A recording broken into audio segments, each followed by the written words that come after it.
ಏನ್ ಡ್ಯಾಡ್ ನಿಮ್ ಹೆಂಗಸ್ರು ಹೊಸದಾಗಿ ನಾಲ್ಗೆ ಕತ್ತರಿಸೋ ಬಿಸ್ನೆಸ್ ಏನಾದ್ರು ಸ್ಟಾರ್ಟ್ ಮಾಡ್ಕೊಂಡ್ಬಿಟ್ಟಿದಾರ ಅಂತ ನಾನ್ ಸ್ವಲ್ಪ ಹುಷಾರಾಗಿರ್ಬೇಕಪ್ಪ. ರಾತ್ರಿ ಹೊತ್ತು ಮಲಗಿರ್ಬೇಕಾದ್ರೆ ನನ್ನ ನಾಲ್ಗೆ ಕತ್ತರಿಸ್ಬಿಟ್ರೆ ಕಷ್ಟ. ಆದ್ರೂ ಸಿಂಗಾರಿ ಬಂದವರು ನಿನ್ನನ್ನು ಅಷ್ಟೆಲ್ಲ ಹೊಗಳ್ತಿದ್ರು ಅಂತ ಕೇಳಿ ತುಂಬಾನೇ ಖುಷಿ ಆಯ್ತು. ಆಮೇಲೆ ಬಂದಿದ್ದ ಅಂಕಲ್ ಆಂಟಿ ಇನ್ನು ಏನೇನು ಹೊಗಳಿದ್ರು ಹೇಳ್ರಿ. ಕಮಾನ್ ಟೆಲ್ ಮಿ ಟೆಲ್ ಯಾ. ಚಂದ್ರು ನನ್ನ ಪ್ರಶ್ನೆಗೆ ಉತ್ತರ ಸಿಕ್ತಿಲ್ಲ.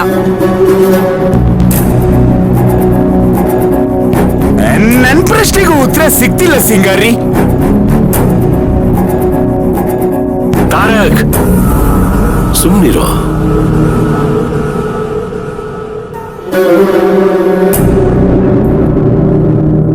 ನೋಡ್ ರಾಜೇಶ್ವರಿ, ಅವ್ರ ಪತ್ರಿಕೆ ಕೊಟ್ಟು ಹೋದ್ಮೇಲೆ ಈ ರೀತಿ ರಾದ್ದಾಂತ ಮಾಡೋದು ಸರಿಯಲ್ಲ.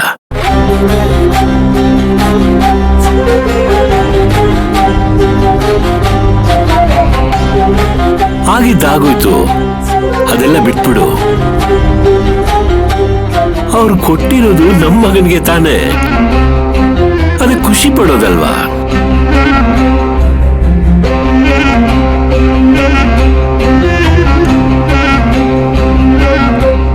ಇಲ್ಲ ಚಂದ್ರು, ಇಂಥ ಪದ್ಧತಿ ನಾನು ಇದುವರೆಗೂ ನೋಡೂ ಇಲ್ಲ ಕೇಳೂ ಇಲ್ಲ. ಆ ಸವಿತಾ ಇವಳ ಹತ್ರ ಮಾತಾಡೋದಕ್ಕೆ ಅಂತ ಒಳಗಡೆ ಹೋಗಿದ್ದಾಗ ಇವಳು ನನ್ನ ಬಗ್ಗೆ ಏನೋ ಕೆಟ್ಟದಾಗಿ ಹೇಳ್ಕೊಟ್ಟಿದ್ದಾಳೆ.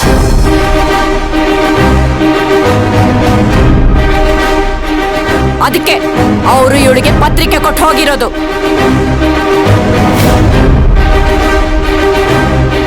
ಅಲ್ಲ, ನಿಮ್ ಬಗ್ಗೆ ಒಳ್ಳೇದ್ ಹೇಳೋದಿಕ್ ಏನಿದೆ? ಮಾಡಿರೋದೆಲ್ಲ ಕೆಟ್ಟ ಕೆಲ್ಸ, ಇರೋದೆಲ್ಲ ಬರೀ ವಲ್ಸೆ ಅಂದ್ಮೇಲೆ ಅದನ್ನೇ ಮಾತಾಡಿರ್ತಾರೆ ಅಲ್ವಾ?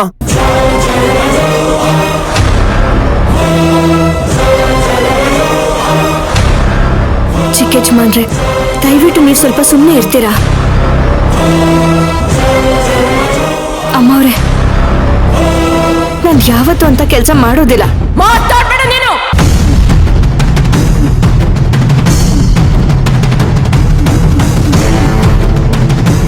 ನನ್ನ ಮಗನ ಮರಳು ಮಾಡಿರೋ ನೀನು ನನಗೆ ಅವಮಾನ ಮಾಡೋದಕ್ಕೆ ಬರಲ್ವಾ?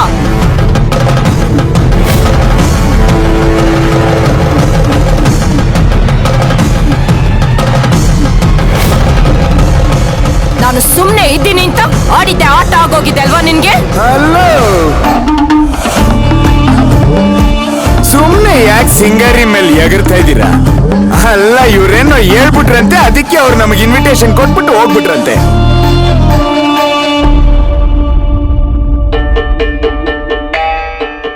ನಿಮಗೆ ಇದು ಕಾಮಿಡಿ ಅನ್ನಿಸ್ತಾ ಇಲ್ವಾ ಡ್ಯಾಡ್?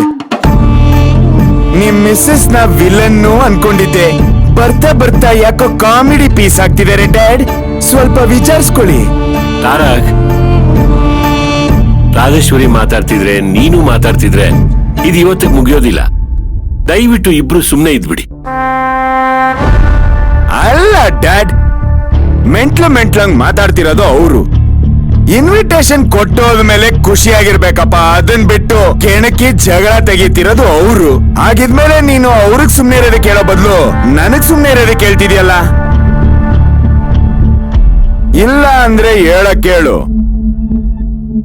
ಕದನದಲ್ಲೇ ಇಲ್ದೇ ಇರೋ ಹಾಗೆ ಮಾಡಕ್ಕೂ ನಮಗ್ ಬರುತ್ತೆ.